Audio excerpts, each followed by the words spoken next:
eso te alabamos. Aleluya. Alábalo. Alábalo porque Él es un rey vivo y verdadero. Alábalo porque ese rey está aquí. Alábalo. Alábalo porque Él es digno de toda la honra y la gloria. Aleluya. Si hay alguien que es digno de toda la honra y la gloria, es nuestro Dios. Nuestro Dios vivo y verdadero, nuestro Rey de reyes y Señor de señores, el soberano de todos los reyes de la tierra. Gloria a tu nombre, Señor, aleluya.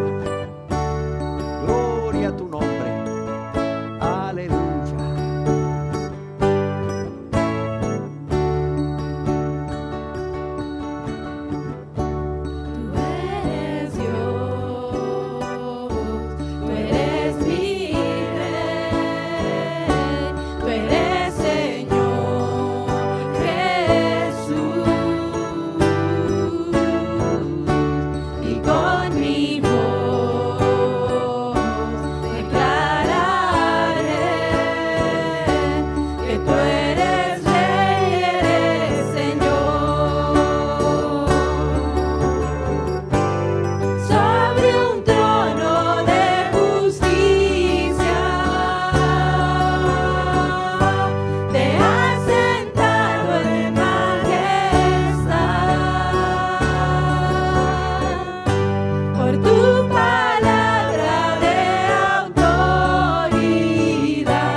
Salvador. Reina sobre nuestras vidas, Señor. Reina sobre nuestras vidas. Nos rendimos delante de tu presencia para alabarte y adorarte. Nos rendimos entregándote nuestras vidas para alabarte y adorarte, para ser esos adoradores en espíritu y en verdad que tú, Señor, quieres que seamos. Aleluya.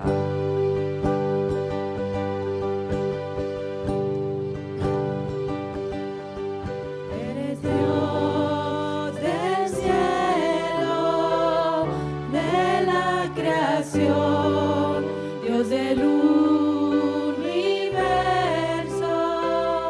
mi redentor, la tierra es de Dios y su plenitud, su misericordia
justicia reina.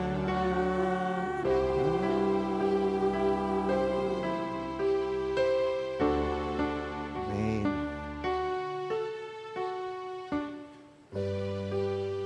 ¿Cómo puede ser un ser humano entender que siendo tú un rey poderoso, un Dios poderoso, creador de todo lo que hay, siendo tú, Jesús, Dios, desde la eternidad hasta la eternidad, decidieses hacerte un ser humano como nosotros para morir por nosotros? Wow. ¿Cómo nuestra mente finita puede entender todo esto? ¿Cómo siendo Dios vivo y verdadero, te hiciste un verdadero hombre para morir por nosotros en nuestro lugar? Y todo, Señor, porque nos amaste. Gracias, Señor. Gracias, Señor. Hoy te damos gracias y te exaltamos. Te proclamamos nuestro Rey y venimos y te pedimos que vengas a tomar el trono de nuestro corazón, Señor. Porque solo tú eres digno de ser nuestro Dios y nuestro Rey. Y también eres digno de que nos rendamos a ti, Señor, en completa entrega. Amén.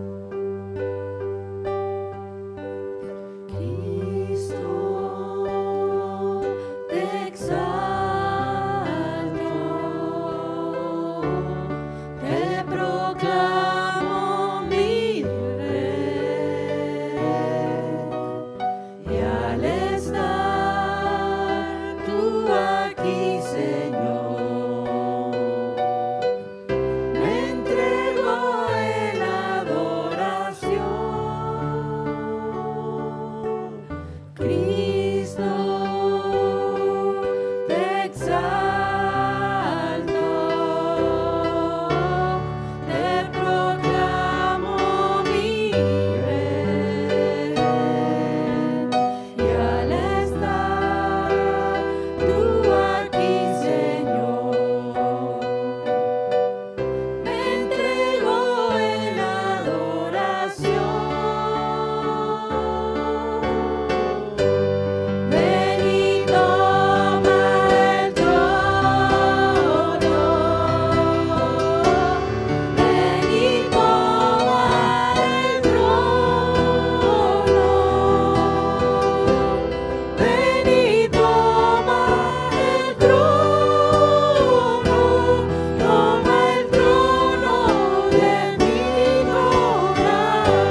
Toma el trono, Señor.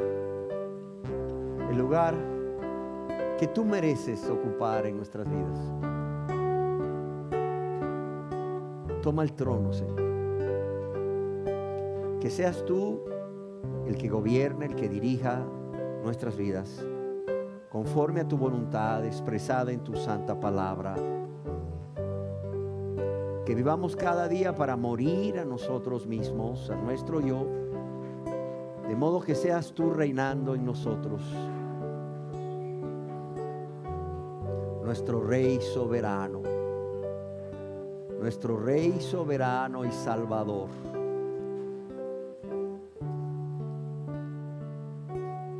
Porque nadie más merece ocupar ese lugar, Señor.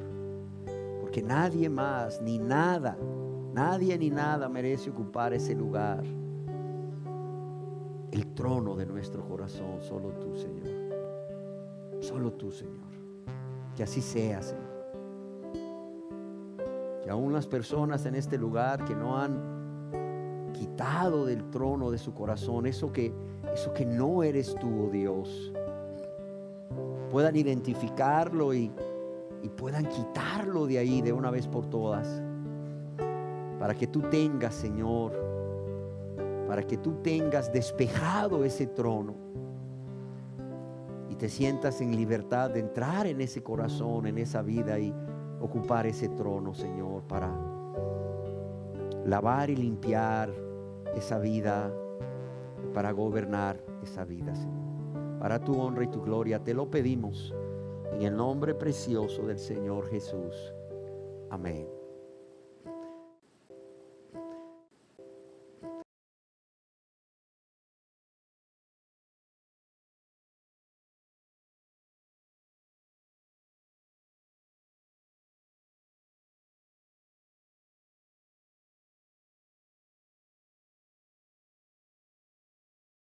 Hola a todos. Me da mucho gusto estar nuevamente con ustedes a través de este video para compartirles verdades que no solo es necesario que las conozcan, sino también que las mediten para que el Espíritu Santo pueda, a través de estas verdades, actuar en sus mentes y en sus corazones, produciendo en todos ustedes esa urgente necesidad de apartarse de todo aquello que produce dolor, de todo aquello que produce tristeza o pesar y que quebranta o parte literalmente el corazón de Dios. Y es por ello que hoy deseo compartir con ustedes la segunda parte de esta serie de enseñanzas que hemos titulado ¿Qué quebranta el corazón de Dios? ¿Qué quebranta el corazón de Dios? Y para iniciar, nuevamente quiero leerles ese texto en Génesis capítulo 6, verso 6, en donde Moisés, inspirado por Dios, escribió: y se arrepintió Jehová de haber hecho hombre en la tierra, y le dolió en su corazón. O bien, como la Biblia de las Américas lo traduce, y le pesó al Señor haber hecho al hombre en la tierra, y sintió tristeza en su corazón. Quiero iniciar esta enseñanza con varias preguntas, y estas son: ¿por qué las personas buscan a Dios? Piense, ¿por qué las personas buscan a Dios? ¿Por qué usted está buscando a Dios? ¿Por qué las personas buscan a Dios, ya sea a través de la lectura de la Biblia o dirigiéndose a Él por medio de la oración en sus casas, o bien a través de una organización religiosa fundada por humanos, de las cuales ya existen más de 4,000? ¿Por qué gran cantidad de personas que tienen Biblia en casa generalmente tienen abierta esa Biblia en el Salmo 91, que es un salmo donde Dios promete cuidar a su pueblo? O bien la tienen abierta en el Salmo 23, en donde Dios se presenta como el buen pastor, el gran pastor de su pueblo, al que proveerá de todo lo que necesita, de forma que nada básico les haga falta. ¿O qué respuesta creen ustedes que recibirían de muchas de las personas que asisten a los cultos públicos de adoración como el del día de hoy, si ustedes les preguntasen, ¿por qué está usted aquí hoy? O bien, ¿qué les motiva a venir a este lugar? Y yo les aseguro que la mayoría de las personas que aún no se han convertido a Dios, que aún no son cristianas, responderán, pues la verdad yo estoy aquí y lo que me motiva a buscar a Dios es que tengo muchos problemas, tengo muchas necesidades y yo no he podido hacer nada hasta hoy para resolver muchos de estos problemas o suplir algunas necesidades que son muy básicas para mis seres queridos. Seguramente les dirán, mire, yo ya probé de muchas formas, ya toqué muchas puertas, ya hablé con muchas personas conocidas que tienen influencia, que tienen contactos, que tienen dinero y no pude resolver nada. Y la verdad es que necesito urgentemente que Dios me ayude. Si Dios no me ayude, yo no sé qué va a pasar en mi vida y la de mi familia. Muchos de estos problemas son económicos. Muchos de estos problemas son de salud. Muchos de estos problemas son conflictos personales, como por ejemplo los conflictos de pareja, los más frecuentes, o conflictos con otras personas. Y no podemos negar que Dios utiliza en su gran amor por la humanidad, en su gran amor por todos nosotros, y por su divina providencia, una serie de circunstancias que, aunque Él no las provoca, sí permite que éstas sucedan. ¿Con qué propósito? No porque Él desea el mal. Él no puede desear el mal de nadie, porque Él no es malo, Él es bueno. Sino para, óigalo bien, atraer a Él a aquellas personas que son indiferentes a Dios. Aquellas personas que no le buscan.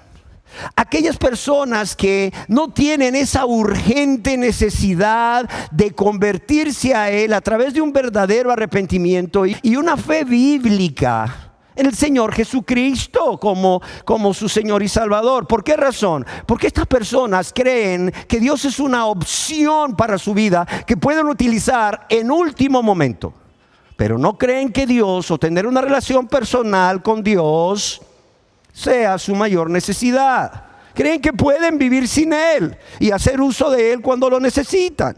Sin embargo, es muy común ver que las personas que están atravesando estos problemas, como los que ya mencionamos como ejemplo, solo ven las consecuencias de los pecados que otras personas cometen contra ellos, pero nunca ven las consecuencias de sus pecados para con Dios, y menos que vean las consecuencias de sus pecados para con su prójimo.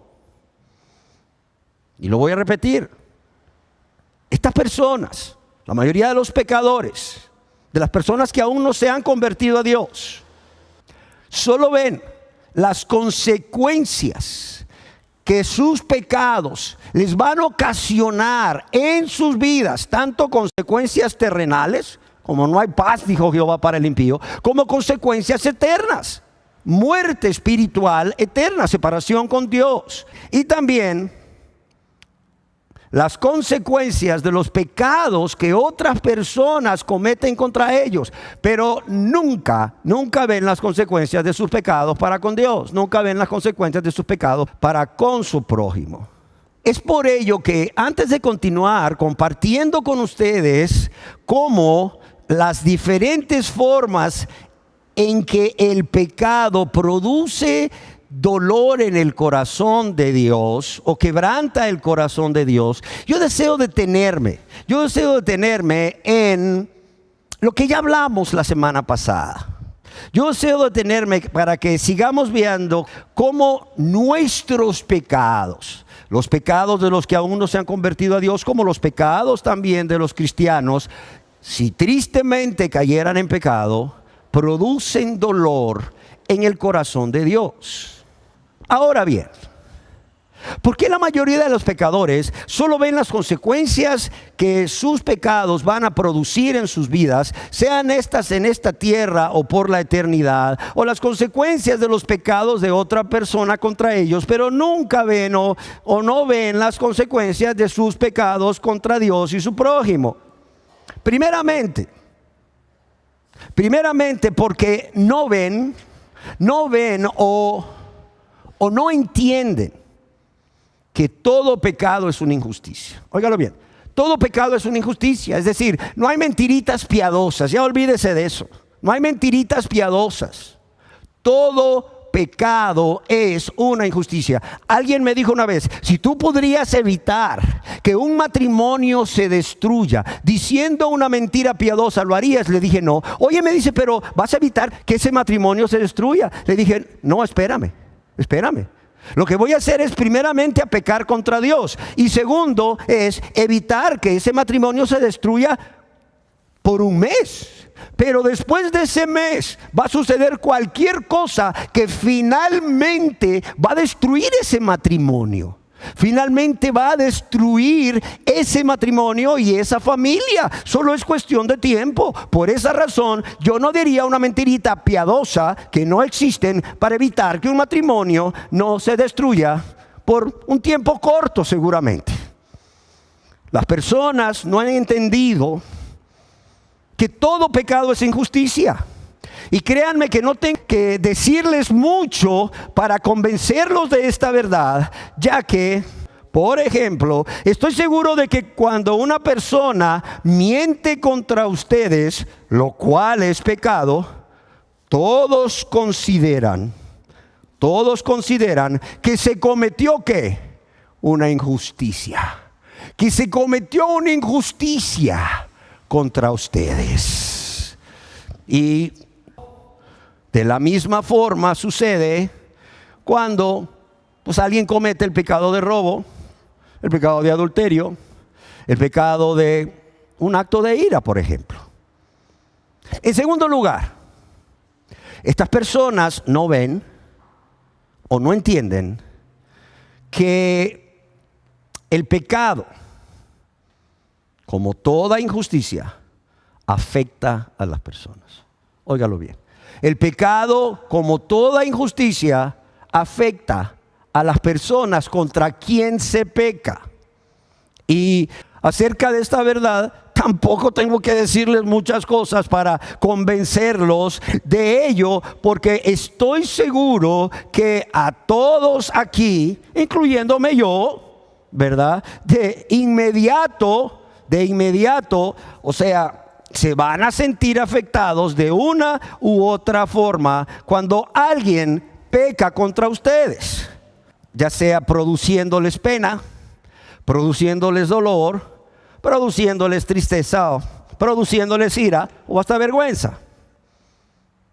En tercer lugar, y de esto ya hablamos en la enseñanza anterior, no entienden o nunca se han puesto a pensar en que de la misma forma que sus pecados los afectan a ustedes, o que los pecados de otros contra ustedes les afectan, también los pecados de ustedes, aún de los cristianos, tristemente, afectan a Dios. Sí, afectan a Dios. Pues ya leímos en Génesis 6:6 al inicio que le dolió mucho a Dios en su corazón, que su corazón se llenó de tristeza o mucho pesar, que hasta se le partió el corazón, como vemos a través de la lectura de este versículo en otras versiones de la Biblia. Y deseo en esta enseñanza enfatizar nuevamente en algo que me preocupa, y es que la mayoría de las personas, aún las que creen y se dicen cristianas, piensan que su conducta, sus acciones, sus pecados no afectan a Dios. Óigalo bien. Piensan que su conducta, sus acciones, sus pecados no afectan a Dios. Y amados, decíamos en la enseñanza anterior, si ustedes piensan que nuestro comportamiento no tiene ningún efecto en el corazón de Dios, sino que pues solo nos sirve para agregar algunos puntos o ganar el favor de Dios para, pues de esta manera, estar seguros de que vamos para el cielo, como si la salvación fuera por obras, o que lo que hacemos mal, o sea, nos trae puntos delante de Dios en contra nuestra, están terriblemente y totalmente equivocados. Y en cuarto lugar, tú que aún practicas algún pecado o varios pecados, y personas que no ven las consecuencias de sus pecados para con Dios, yo quiero que vean que así como no han visto las consecuencias de sus pecados para con Dios, no muchos han visto las consecuencias de sus pecados para con su prójimo. Sí, generalmente los ven llorar, generalmente los ven molestos, o que manifiestan su molestia cuando pecan contra ellos de muchas maneras, quizás guardando silencio, siendo indiferentes, separándose o manifestando su enojo o su ira a través de gritería y maledicencia. Pero realmente no quieren ver la magnitud del daño que se ha hecho en el corazón de esa persona.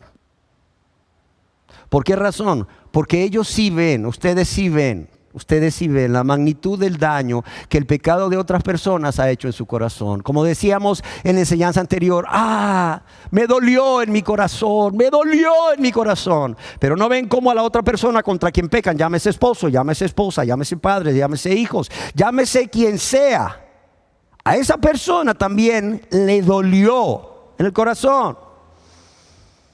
Y claro está, ustedes siguen pecando. Ustedes no quieren arrepentirse y convertirse a Dios, porque no están viendo esto. Porque si vieran todo esto, verían la gravedad de su pecado. Ustedes están como la persona que tiene un lunar en la piel y luego de repente lee por ahí, semana de lunar. Va a una farmacia por ahí a comprar algo y lee que dice, mientras lo atienden, está ahí leyendo cosas y lee un rótulo que dice, semana de lunar. De tal semana a tal semana el dermatólogo estará extrayendo gratuitamente o por 100 lempiras, ¿verdad? Los lunares que usted tenga. Y usted dice, tengo este lunar, se me ha puesto un poco rojo, me ha crecido algo y bueno, pues, ¿verdad? Voy a venir aquí para que me lo quiten. Y claro, tú no te preocupas, no ves la gravedad del caso, solamente quieres venir para que te quiten el lunar. Cuando llega tu turno y el dermatólogo te ve, te dice, oiga, espéreme, ¿desde cuándo tienes este lunar? No, tengo como unos 6 años de tenerlo y le ha ido creciendo. Sí, me ha ido creciendo. Oiga, y ¿no ha pensado usted en que se lo estudien? No había pensado, pero si usted dice sí, se lo voy a quitar, mire, se lo voy a meter en este frasco con formalina y por favor, llévelo a que le hagan un estudio histopatológico, porque puede ser un melanoma. Y la persona dice, ¿mela qué? Un melanoma. Ay, Dios mío. ¿Y eso es malo, doctor? Sí, es un cáncer que puede ser muy invasivo y muy agresivo. Entonces viene el doctor, le extrae a la persona el lunar, lo manda a estudiar y oh sorpresa, a los 4 días viene el resultado de la biopsia y dice un melanoma. La persona, todo esto ya se metió ahí a YouTube a buscar qué es melanoma. Es un tumor muy agresivo, es un tumor maligno, es un tumor que puede matarlos. Y la persona se aterra. Ahora sí está viendo que la gravedad de su lunarcito que no miraba antes. O de la misma forma sucede con las personas que no ven todo esto. No ven la gravedad de sus pecados y por eso viven pecando día tras día y comen tranquilos y duermen tranquilos. Yo te pregunto, ¿tú crees que esa persona antes de saber que tenía un melanoma maligno, dormía tranquila, sí, comía tranquila, sí, y ahora que tiene el melanoma maligno y que eso es gravísimo, que se le pudo haber metido en el hueso, que puede estar en la médula y que por la médula ya se fue a otras partes del cuerpo, ¿tú crees que va a comer tranquila? No, se le quita el hambre inmediatamente. ¿Tú crees que va a dormir tranquila? No, para nada. Bueno, así están ustedes. Como la persona que tenía un lunarcito y dijo, una semana de lunar, voy a ir a quitármelo. Pero tranquilos, porque no miraban la gravedad de su pecado. Y espero que ahora la vean. Espero que ahora la vean. Y realmente les preocupe. ¿Les preocupe para qué? No para que dejen de dormir y de comer, no, sino para que actúen y hagan lo que Dios está demandando de ustedes desde hace mucho tiempo. Y esto es que se arrepientan y crean en Jesús como su Señor y Salvador, para que sean salvos por fe, para que sean salvos por gracia. Un ejemplo muy claro de estas personas que solo ven las consecuencias de sus pecados en sus vidas, sean estas consecuencias aquí en la tierra o por toda la eternidad, o solo ven las consecuencias que los pecados que otros cometen contra ellos tienen en sus vidas, y nunca ven las consecuencias de sus pecados para con Dios y con su prójimo. Es el caso de un hombre llamado Simón, un hombre que vivía en Samaria, conocido como Simón el Mago, de quien leemos allá en el libro de los Hechos, en el capítulo 8, desde el verso 9 hasta el verso 24. Y quiero leerles la historia de Simón, porque este hombre es un ejemplo de este tipo de personas. Dice, pero había un hombre llamado Simón que antes ejercía la magia en aquella ciudad, la ciudad de Samaria, y había engañado a la gente de Samaria haciéndose pasar por algún grande. A este oían atentamente todos, desde el más pequeño hasta el más grande, diciendo, este es el gran poder de Dios. Y le estaban atentos, la gente estaba atenta. ¿Por qué? Porque con sus artes mágicas les había engañado mucho tiempo. Pero un día llegó Felipe el evangelista, llegó Felipe que anunciaba el evangelio del reino de Dios. Y cuando creyeron a Felipe que anunciaba el evangelio del reino de Dios y el nombre de Jesucristo, esas personas se bautizaban, hombres y mujeres. Y oiga lo que dice en el verso 13, también creyó Simón mismo. Y habiéndose bautizado, estaba siempre con Felipe, y viendo las señales y grandes milagros que se hacían, estaba atónito. Cuando los apóstoles que estaban en Jerusalén oyeron que Samaria había recibido la palabra de Dios, enviaron allá a Pedro y a Juan, los cuales, habiendo venido, oraron por ellos. ¿Quiénes? Por los que habían creído. Oraron por ellos para que recibiesen el Espíritu Santo, porque aún no había descendido sobre ninguno de ellos, sino solamente habían sido bautizados en el nombre de Jesús. Entonces Pedro y Juan les imponían las manos y recibían el Espíritu Santo. Cuando vio Simón que por la imposición de manos de los apóstoles se daba el Espíritu Santo, les ofreció dinero, diciendo, dadme a mí también este poder, para que a cualquiera a quien yo impusiere las manos reciba el Espíritu Santo. Entonces Pedro le dijo, tu dinero perezca contigo. Tu dinero perezca contigo, porque has pensado que el don de Dios se obtiene con dinero. Además le dice, no tienes tu parte ni suerte en este asunto. ¿Por qué? Porque tu corazón no es recto delante de Dios. También le dice, arrepiéntete pues de esta tu maldad y ruega a Dios. Arrepiéntete y ruega a Dios, y quizás te sea perdonado el pensamiento de tu corazón, porque en hiel de amargura y en prisión de maldad veo que estás. Y oigan lo que responde Simón en el verso 24. Respondiendo Simón dijo, rogad vosotros por mí al Señor. ¿Para qué?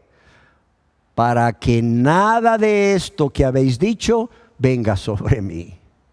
Aquí vemos que Simón no solo tuvo un falso arrepentimiento y que nunca se convirtió a Dios. ¿Por qué? Porque los que han nacido de nuevo sí tienen parte y suerte con el Espíritu Santo. Es más, son llenos del Espíritu Santo desde el mismo momento de su conversión. Y no solo son llenos del Espíritu Santo, son gobernados por el Espíritu Santo y son guiados por el Espíritu Santo. Y no están en hiel de amargura, no están en prisión de maldad, es decir, no están siendo esclavos del pecado ni de la maldad como estaba este hombre. También vemos que cuando Dios en su infinito amor y su gran misericordia le da a Simón una nueva oportunidad de ser salvo, animándolo a arrepentirse a través del apóstol Pedro, ¿qué dice Simón? Rogad vosotros por mí al Señor. O sea, ni él quería rogar, rogad vosotros por mí al Señor. Como la gente dice, ore por mí, pastor, para que yo un día me entregue al Señor. No, espérate. Ore por mí, pastor, para que mi esposo se entregue al Señor, mis hijos se entreguen al Señor. Está como Simón, discúlpeme que se lo diga, está como Simón. Orad por mí, ¿para qué? Para que nada de esto que habéis dicho me suceda o venga sobre mí.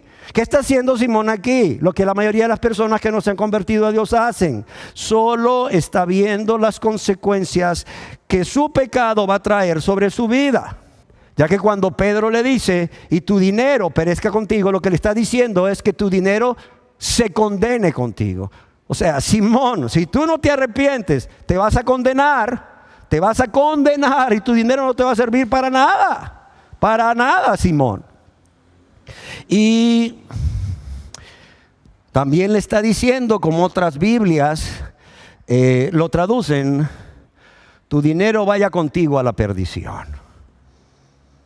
Tu dinero vaya contigo a la perdición. Y bueno, aquí vemos cómo en lugar de arrepentirse Simón al ver su pecado contra Dios primeramente, su pecado de hipocresía y de mentira contra Dios primeramente, contra Felipe con quien andaba ahí para todos lados, contra los cristianos ahí de Samaria, le ruega a Pedro que ore por él. ¿Para qué? Para que no le ocurra nada de esto, porque él sabía lo que le iba a suceder. Él sabía que Pedro era un hombre de Dios por el testimonio que Pedro estaba dando y porque, claro está, no es cualquier persona la que viene, impone las manos y se ve que viene el Espíritu Santo sobre quien impone las manos con los diferentes dones. Los diferentes dones del Espíritu Santo que se estaban manifestando ahí. Y él sabía que si Pedro le había dicho que iba a perecer, si Pedro le había dicho que se iba a perder eternamente, si Pedro le había dicho que se iba a condenar, es que se iba a condenar. Y como escribió John MacArthur, aunque no cabe duda que Simón sentía temor, se rehusaba a arrepentirse y a implorar perdón, pues solo buscaba escapar de las consecuencias de su pecado. Simón se rehusó a arrepentirse. ¿Por qué? Porque solo buscaba escapar las consecuencias de su pecado. Y esa es la razón por la cual muchos de ustedes, inclusive los que me están viendo, solo han llegado a un remordimiento y no a un arrepentimiento. ¿Por qué? Porque lo único que quieren es, quizás tocar el corazón de Dios con un poco de llanto, pero sin nada de arrepentimiento, sin nada de obras dignas de arrepentimiento. ¿Para qué? Para tocar el corazón de Dios y que Dios, ¿verdad?, tenga compasión de ustedes y no los condene al infierno eterno. No, espérenme, cuidado. Ahora yo quiero que veamos ejemplos de personas que están conscientes que cuando pecan es contra Dios, en primer lugar, contra quien han pecado. Óigalo bien. Ahora quiero que veamos ejemplos de personas que están conscientes que cuando pecan es contra Dios, contra quien pecan en primer lugar.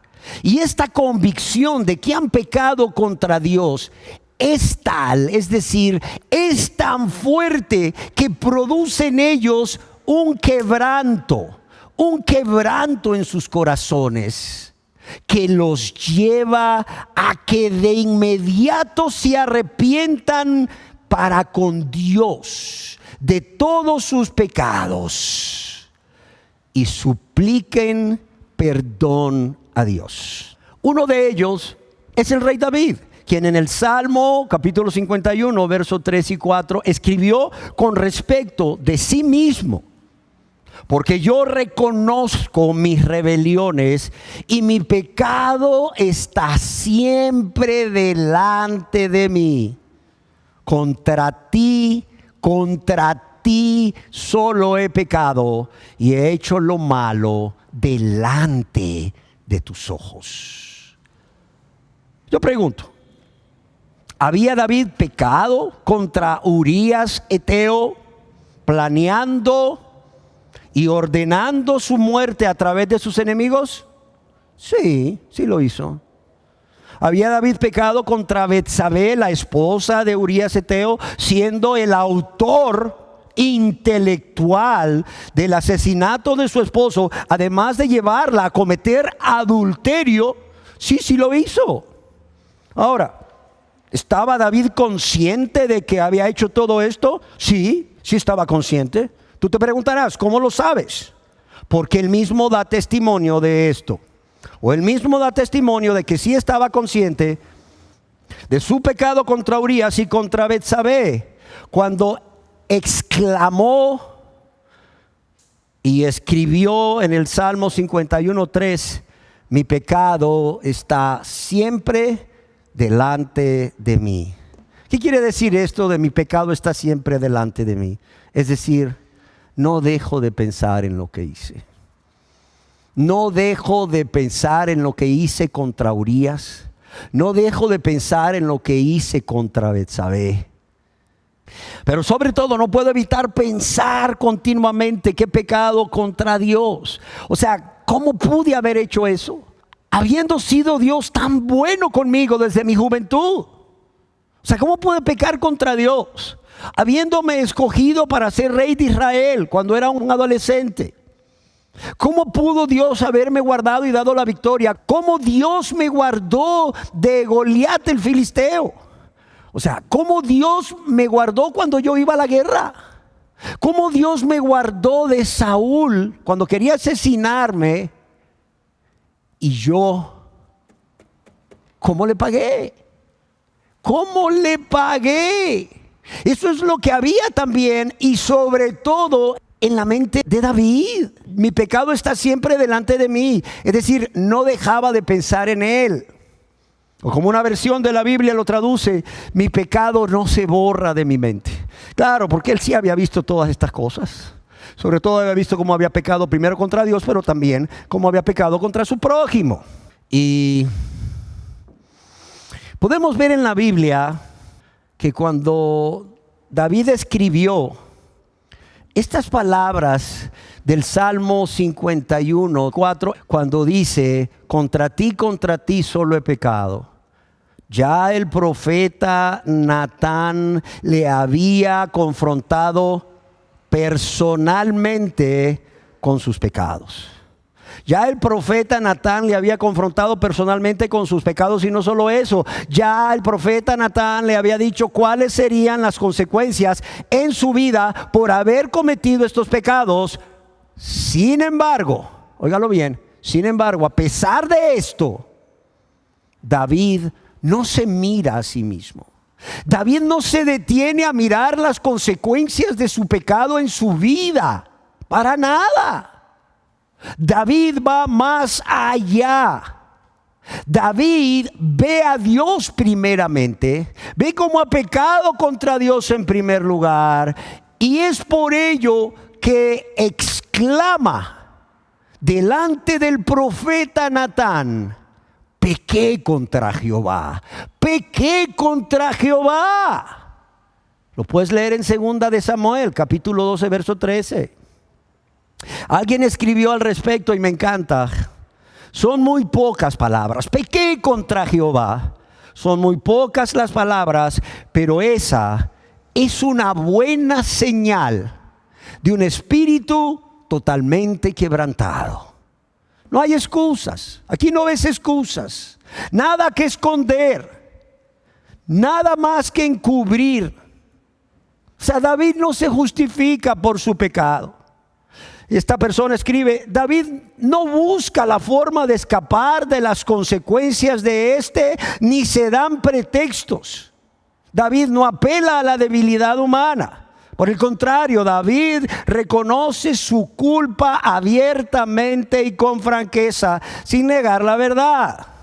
El Señor Jesús, en su gran amor, nos hace ver cómo el pecador debe de estar consciente de que cuando peca contra Dios, sea no cristiano o cristiano, su pecado produce dolor en el corazón de Dios.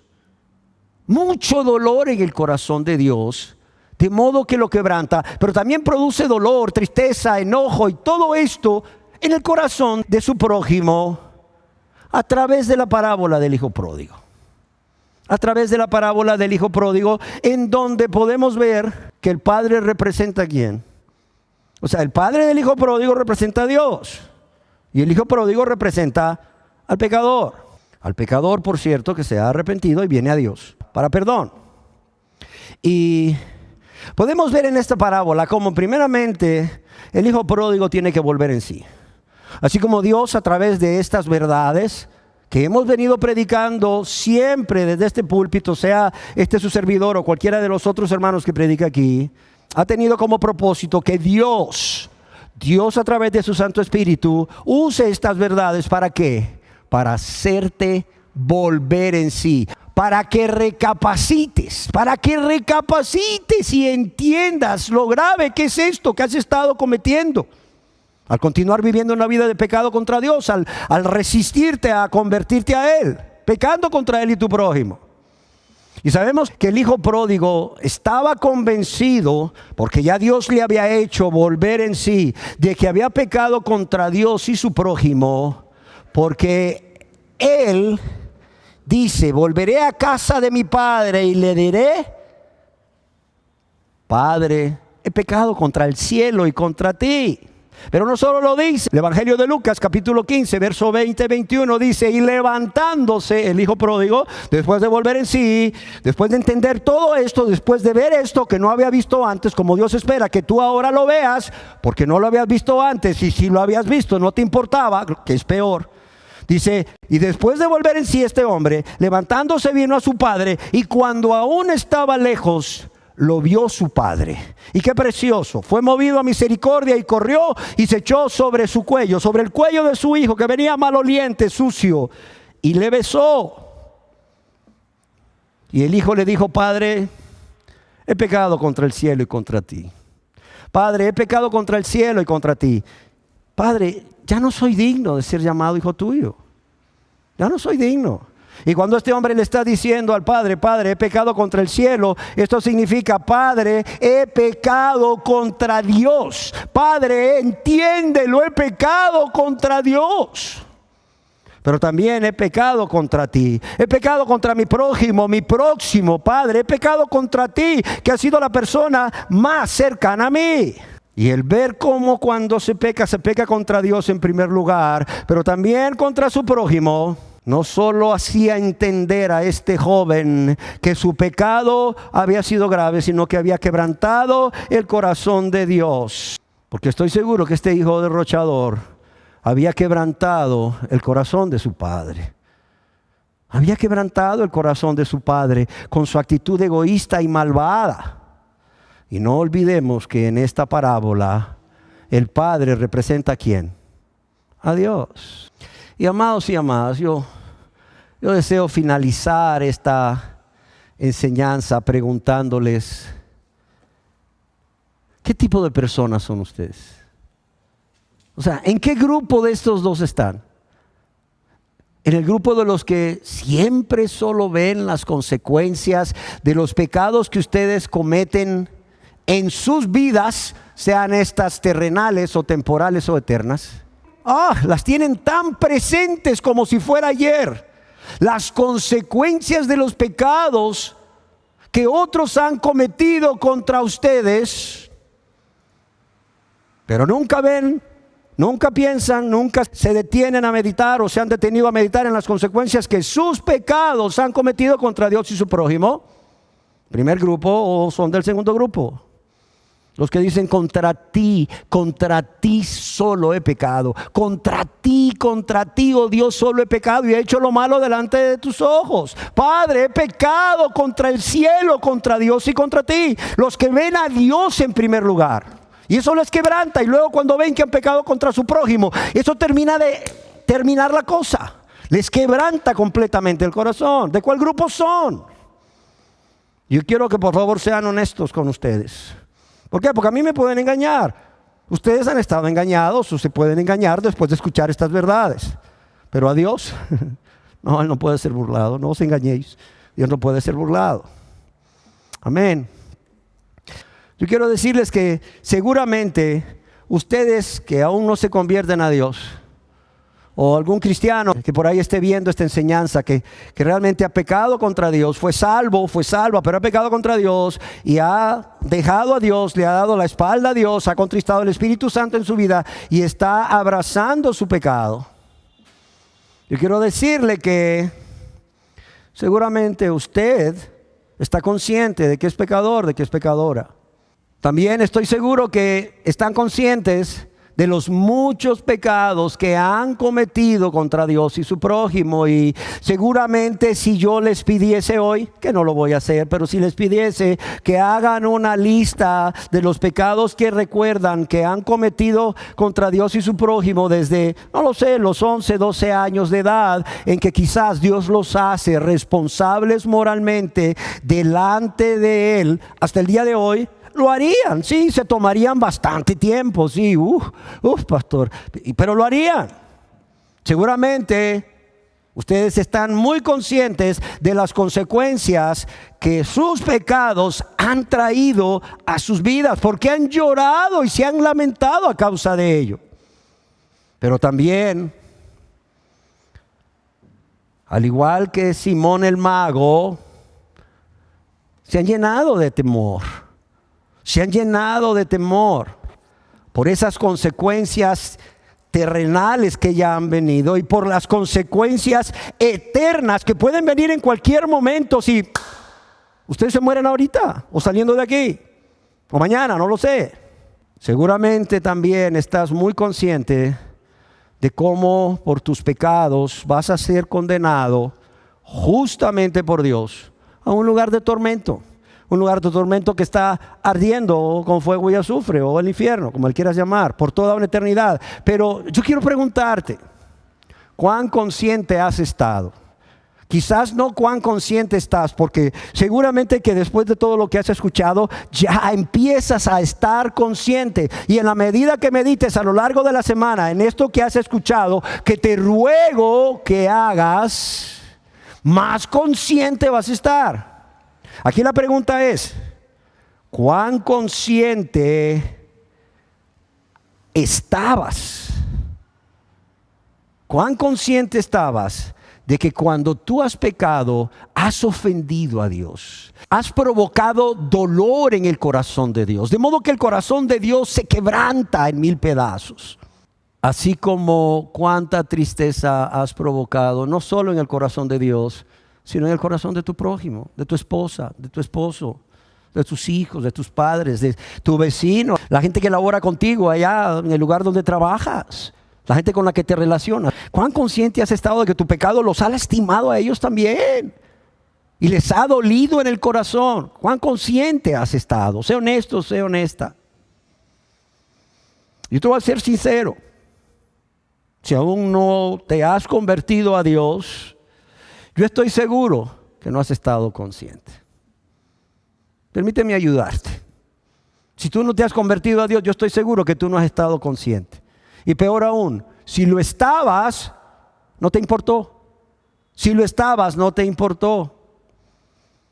Pues solo falta que veas tu vida desde los 11 o 12 años de edad hasta hoy para darte cuenta de que la razón por la cual no te has convertido a Dios y has vivido una vida de maldad, de práctica de pecado, de rebeldía contra Dios, es por esto. O porque no estabas consciente de la gravedad de tus pecados, porque contra quien primeramente pecas es contra Dios y después contra tu prójimo. O lo sabías y no te importó. O no te importó. Y es por esta razón que siempre has vivido pensando en hacer lo malo. Siempre tus pensamientos han sido de continuo al mal. Y esto le ha dolido a Dios en su corazón. Y yo quiero dejar otra idea también en ustedes. ¿Sabías tú que Satanás no puede hacer nada contra Dios? Él no puede hacer nada contra Dios. Pero él puede usar a alguien. Él puede usar a alguien para provocar dolor, un profundo dolor, mucha tristeza, mucho pesar en el corazón de Dios, al grado que le partió el corazón o le quebranta el corazón. ¿Sabías eso? Tú dirás, ¿cómo así? ¿Es esto posible? Sí, ya Satanás lo hizo. ¿Cuándo lo hizo? Cuando utilizó a las personas que vivían en esta tierra antes del diluvio, como ya leímos en Génesis capítulo 6, verso 5. ¿Qué sucedió en el corazón de Dios cuando vio que la maldad de los hombres era mucha en la tierra? Dice, y le dolió en su corazón, ya lo hizo. Ya Satanás utilizó a esta persona para provocar dolor en el corazón de Dios. Y no solo lo hizo en ese momento, también ya Satanás lo hizo cuando utilizó a las personas de Israel, cuando utilizó al pueblo de Dios. ¿Para qué? Para que se rebelasen contra él y se fueran tras los ídolos, dándole la espalda, lo cual le provocó que el corazón de Dios se quebrantara. Léelo ahí en la Biblia, en el libro del profeta Ezequiel, capítulo 6, verso 9. Dice, y se quebranta mi corazón. Se quebranta mi corazón, dice. Así de sencillo. Y así vemos cómo Satanás no puede hacer nada directamente contra Dios, pero indirectamente sí. Indirectamente sí. Ahora yo quiero preguntarles, en el pasado Satanás usó a los habitantes de la tierra antes del diluvio. Después utilizó al pueblo de Israel, al pueblo de Dios. Ahora, en este tiempo, ¿a quiénes está utilizando Satanás como el instrumento efectivo para provocar dolor en el corazón de Dios? Y mucho dolor y tristeza. ¿A quién?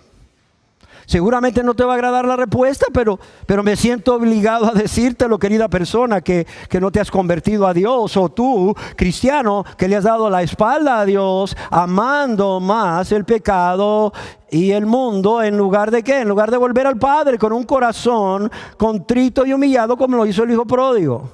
Tú eres ese elemento, ese instrumento tan efectivo que Satanás ha estado utilizando entre los miembros de su ejército. ¿Por qué? Porque si no te has dado cuenta, estamos en una guerra, es espiritual, sí, pero es una guerra a muerte. Y tú estás del bando equivocado, estás del bando contrario, estás del bando de Satanás.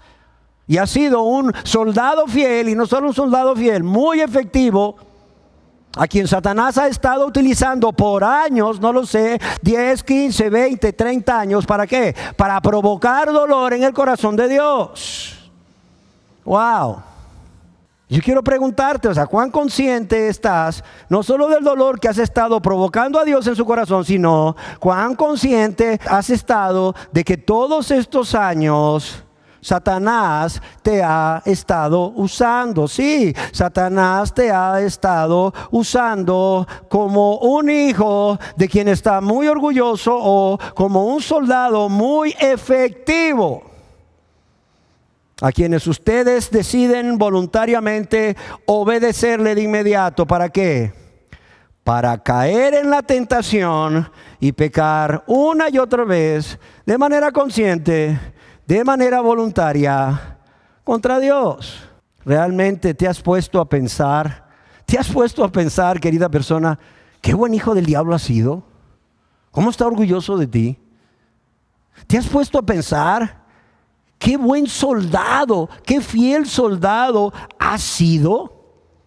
Y no solo has sido, qué buen hijo del diablo has sido y qué buen y fiel soldado has sido de su reino, del reino de las tinieblas, sino que lo vas a seguir siendo. Óyelo bien, lo vas a seguir siendo si tú no te conviertes a Dios en arrepentimiento y fe en Jesucristo como tu Señor y Salvador. Y vas a seguir pecando y quebrantando el corazón de Dios, quien solo te ha amado y te sigue amando a pesar de ti, a pesar de tus pecados, y que solo quiere tu bien, siempre solo ha querido tu bien. Por eso es que quiere que seas salvo, porque ese es el bien mayor que Dios le puede dar a cualquier persona. No es la riqueza, no es la fama, no es lo que tú quieras, no es la salud, no es un mejor trabajo o un trabajo si no tienes.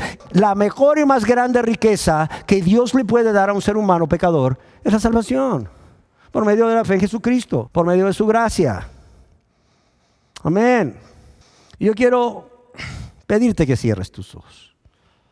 Quiero pedirte que cierres tus ojos, por favor, para que medites en lo que has escuchado. No quiero que Satanás venga y robe la palabra de inmediato. Esa palabra que el Espíritu Santo quiere implantar en tu mente y en tu corazón. No quiero que seas como la semilla que cayó en el camino y vinieron las aves y se la comieron. Y las personas la pisotearon. No. No quiero que Satanás robe esta palabra, porque esta palabra es para vida eterna en tu vida si no te has convertido. Y es para fortalecerte y vivir cada día una vida consagrada a Dios, agradable a Dios, si ya estás convertido. Yo quiero que pienses primeramente en cómo ha sido Dios de bueno contigo. Piénsalo. Aun con tus seres queridos también, aunque no se lo merezcan, ni tú tampoco. Piensa cómo Dios ha sido de bueno contigo.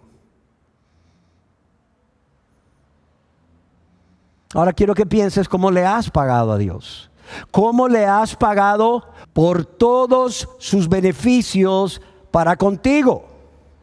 Piensa, por favor. Piensa, por favor. O sea, piensa quién te ha amado como Él. ¿Quién te ha amado como Dios? ¿Quién te ha amado como Jesús cuando has sentido que nadie te ama?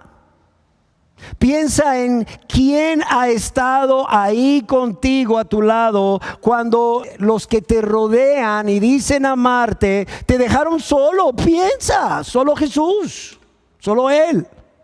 Piensa quién dejó el cielo, piensa quién dejó su gloria, piensa quién se hizo hombre por ti. No fue un querubín, no fue un serafín, no fue un arcángel, no. Fue Jesús, solo Él. Piensa, ¿quién se entregó a la muerte por ti? Siendo coronado con espinas. Piensa, ¿quién fue azotado en su espalda hasta que ésta fue destrozada por el castigo cruel del soldado romano con ese látigo? Piensa quién fue clavado en la cruz por ti en tu lugar. Piensa quién. No fue Moisés, no fue Abraham, no fue el arcángel Miguel, fue Él, fue Jesús. Piensa quién murió por ti, pero también resucitó al tercer día con poder y gloria para salvarte de la ira de Dios, para salvarte del castigo que tanto has merecido. Y ese castigo no es otro que la condenación eterna en el infierno. Piensa quién lo hizo. Solo Él. Solo Jesús, Dios hecho hombre por amor a ti, por amor a mí también, sí, por amor a ti y también por amor a mí. Pero también quiero que pienses, ¿quién fue a preparar una morada para ti en el cielo?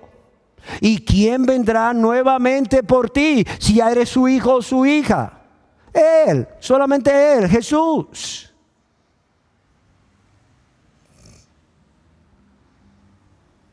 Ahora, si no eres cristiano, yo quiero que medites cómo le has pagado.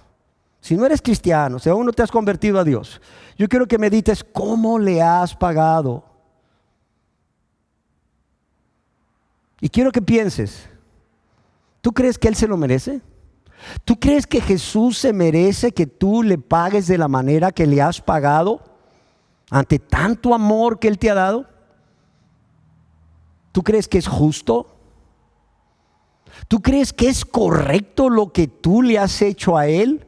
A pesar del gran amor y su grande misericordia por ti. ¿Tú crees que es correcto? ¿Que es justo? ¿Que Él se lo merece? Y si ya eres convertido, si ya eres cristiano, yo quiero que cuando Satanás te venga a tentar, cuando Satanás te venga a tentar, que pues ya lo ha hecho y lo va a seguir haciendo, piensa en cómo nadie te ha amado como Dios. Pero también yo quiero que pienses cómo Jesús, siendo Dios, dejó el cielo, dejó la gloria y la honra por amor a ti, y se hizo un ser humano como tú y como yo. ¿Para qué? Para poder morir por nosotros, por causa de nuestros pecados, por causa de recibir el castigo que tú y yo merecíamos recibir por haber pecado una y otra vez contra Dios y contra nuestro prójimo. Pero también quiero que pienses cómo Él no solo murió por ti en tu lugar, sino que resucitó. ¿Para qué? Para poder cumplir la promesa que te hizo cuando dijo: no os dejaré huérfanos, he aquí, yo estaré con vosotros todos los días. ¿Hasta cuándo? Hasta que Él regrese por segunda vez a esta tierra. Oye, si Él no te dejó solo, no te dejó sola cuando no era su hijo o su hija, ¿tú crees que ahora te va a dejar solo? Ahora que eres su hijo o su hija, te va a dejar solo, especialmente cuando estás en un tiempo de prueba o un tiempo de tentación. No, claro que no. Piensa que no lo va a hacer. ¿Sabes para qué quiero que pienses esto? Para que veas a Dios, tu Padre, para que veas a Cristo, tu Salvador, tu Señor, tan llenos de amor, más preciosos, más deseables y más atractivo que cualquier deleite temporal que Satanás te pueda ofrecer para tentarte y para que peques contra Dios. También, hermano o hermana, quiero que pienses en cómo ya en otras ocasiones en que has sido tentado o tentada, has corrido a Cristo y has clamado a Él y Él te ha socorrido. Piénsalo. Como durante la prueba o la tentación has corrido a Él y has clamado por fortaleza, por dominio propio, por paciencia, por amor, por lo que necesites. Y Él te ha ayudado, Él te ha socorrido. No ha dejado que seas tentado más de lo que puedas soportar. Al contrario, te ha dado la salida. Piensa en esto, para que cuando el diablo te venga a tentar de nuevo, tú puedas salir victorioso. Tú puedas salir victoriosa. Y puedas glorificar a Dios en medio de tu prueba o en medio de la tentación. Y no provoques dolor en el corazón de Dios. Amado hermano y hermana, wow, ¿tú crees que no es suficiente que ya las personas que no se han convertido a Dios provoquen semejante dolor en el corazón de Dios, como para que tú vengas y también peques contra Él? ¿No crees que es suficiente dolor el que Él ya ha soportado y sigue soportando de una generación perversa a la cual tú y yo pertenecíamos, y Él nos rescató de ahí como para seguir añadiendo dolor a su dolor, pecando nosotros también? No. Piénsalo, amado y amada. Piénsalo y glorifiquemos a Dios.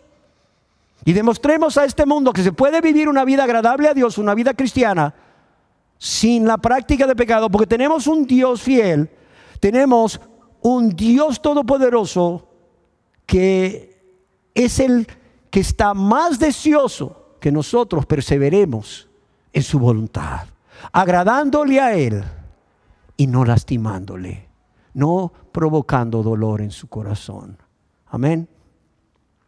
Oremos. Dios de misericordia, ciertamente cuán bueno eres tú, Señor, en enseñarnos estas verdades a todos, a no cristianos primeramente, pero también a cristianos que no las han entendido en su plenitud. Gracias, Señor, porque yo sé que el fin de todo esto es que los no convertidos se conviertan a ti al ver la gravedad de las consecuencias de sus pecados contra ti primeramente y contra su prójimo, más que ver las consecuencias de sus pecados o los pecados que han cometido contra ellos, porque tú no quieres que ninguno perezca, sino que todos procedan al arrepentimiento.